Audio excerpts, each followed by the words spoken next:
The Goth Girl, yes. Ever since episode 1 and people saw this, people have been bugging me to talk about her, and I will do so in this video. But let's not address her by the Goth Girl since that is not her name.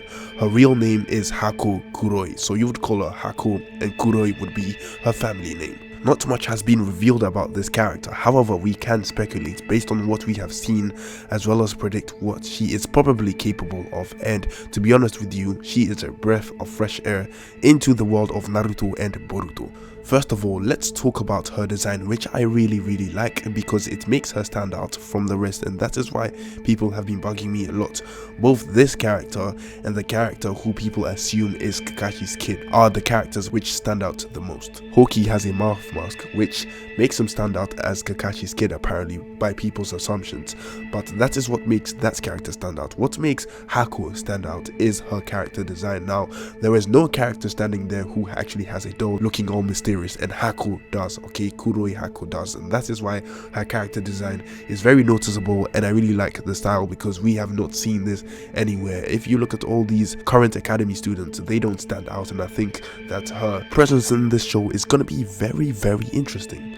Her choice of weaponry is actually a doll, and that also helps her stand out. But however, what is really important here, or at least what I really like about this character, is that she introduces a new way of fighting by using some kind of puppetry without using any strings. So maybe it could be possible that she is using telepathy or something to control this doll. Now, in terms of her abilities, she is most likely going to be a genjutsu user when it comes to long range, and then maybe she's going to use her doll to attack people. Now, the thing about the doll is it seems to be alive whenever she is controlling it, and that demonstrates the ability to actually use telekinesis to move the doll around, as well as the doll being alive. So if she can actually animate objects, that would be really awesome because we have not really seen any jutsu quite like hers, and it would even be awesome if her ability was actually to be able to possess things. So she could possess you through genjutsu, or she could even possess everyday objects with genjutsu and even animate them and bring them to life in order to do her bidding. But at the moment it is all speculation and we don't really know what this jutsu is or how it works. One thing I will say is that people with telekinetic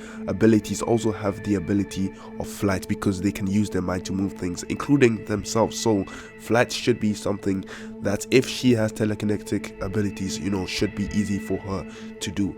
Also, people with those abilities should be able to use teleportation, so I'm wondering whether she can use space-time ninjutsu over time. I'm not saying that, this character has all these jutsus, but I'm talking about the possibilities of her abilities which she can unlock later down the line. Now, you might say that these abilities are not possible, but if you look at Tsunade's deceased boyfriend, he is actually turning himself into a ghost in order to attack his enemy. So if people can turn themselves into ghosts, then it should not be difficult for someone to use chakra to levitate. I mean, we've seen Momoshiki and Kinshiki levitate before, so it should not really be difficult for another character to levitate, even Onoki can do that. Just imagine if they introduced new practices except from, the ninja way into the Boruto series. Say for example, if this character was to introduce witchcraft through the ability of possessing people, that would actually be interesting, and that would, bring the show to a new dark perspective which no one has seen before, and I sure as hell will pay money to see that shit. I think this character actually has some level of popularity that even an animator drew